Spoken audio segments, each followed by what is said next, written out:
Greetings, you're looking at two new window installations we completed in our home living room within the last year. This is the smaller or first installation. And to the right is the larger window, picture window that I put up within the last few months. I'll put up links to those installations above.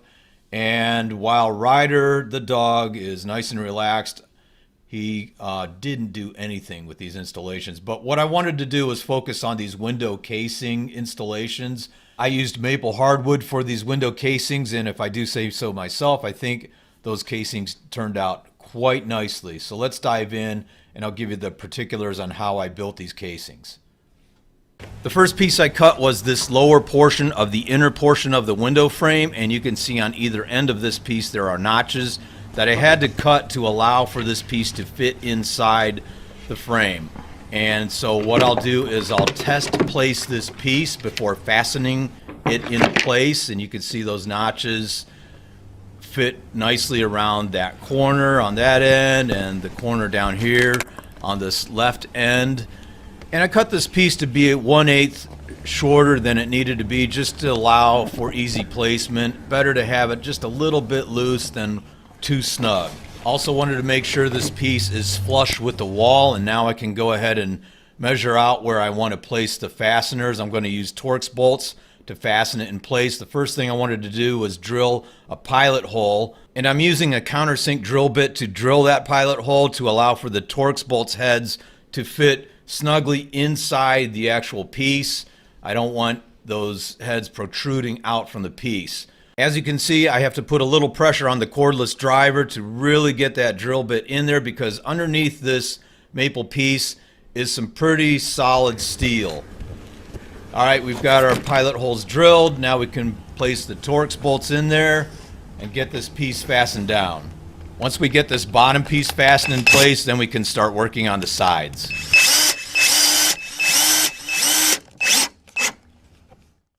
Now the side pieces I want to measure so that I give myself clearance for both the top and bottom pieces.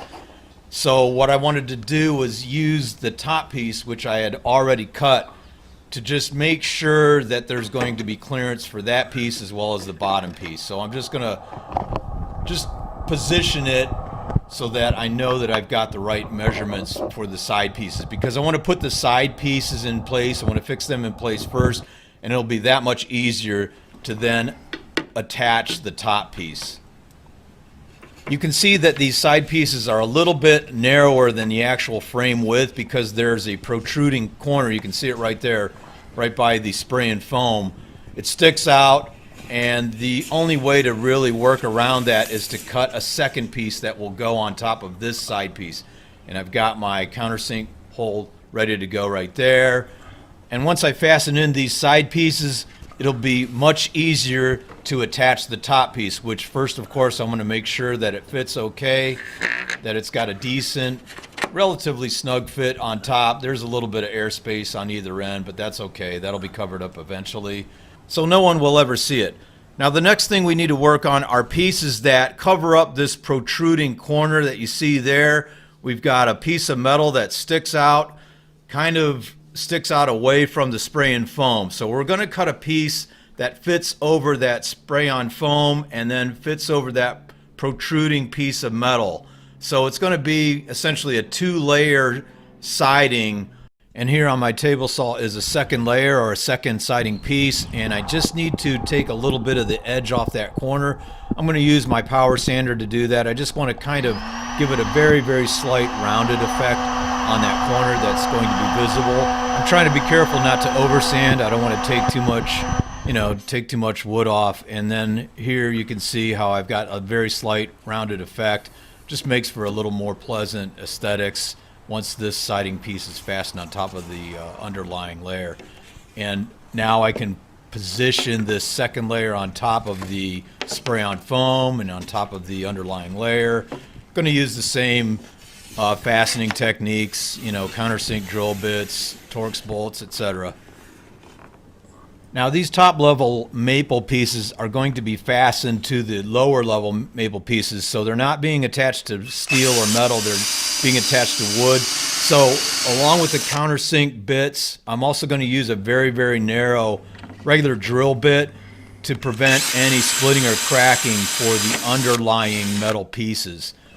And then once I've got those holes drilled, then I can go ahead and assemble the top layer pieces to the bottom layers with these Torx bolts. Now, for aesthetics reasons, I wanted no gap, no airspace at all between the top level and bottom level maple pieces, so I decided to go with 5 evenly spaced out Torx bolts on each side of this window casing. And you can see I've got those Torx bolts at the top and evenly spaced through the middle and then at the bottom. And then of course I'm going to cover all these bolts, all these bolt heads up with plastic wood. And I've got the same thing going on the other side of the window, and any open gaps you see like down there at the bottom, I'm going to patch those up with plastic wood, sand it down. And of course I want to use plastic wood that has a natural tint. It blends in really well with this maple. In fact, here's an up close and personal demonstration. You can see the Torx bolt head is really well covered with this plastic wood. I use DAP plastic wood with a natural tint, and it's almost invisible. I mean, yeah, you can see it if you really look, but for the most part, it's out of sight. You can buy DAP plastic wood in a squeeze tube like this, or you can also get it in small containers. The containers are a little more cost effective. The facings for these window casing constructions are the most visible portion of the, well, really the window outside of the glass.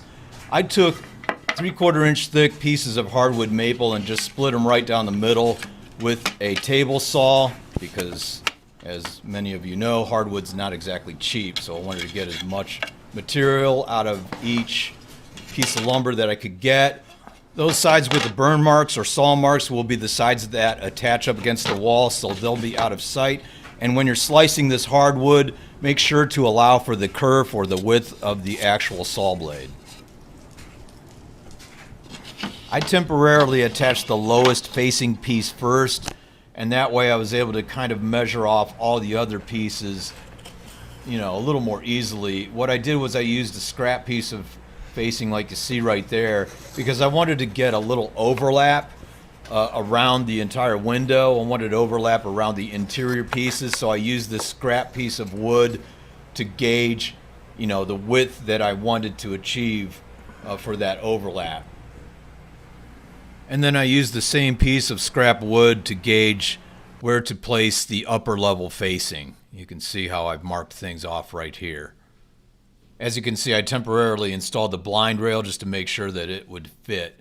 Down here you can see I had to do a little repair work. I drilled a hole way too close to the edge of this particular facing, so I just broke out the wood glue and fixed that. Sanded it down after I took this shot, so that particular repair is almost invisible. Here's a close-up of another plastic wood patching job over some Torx heads. You can see, while it is somewhat visible, it's largely out of sight, out of mind. So here's another view of our completed windows, and once again, I believe maple is the way to go for window casings like these.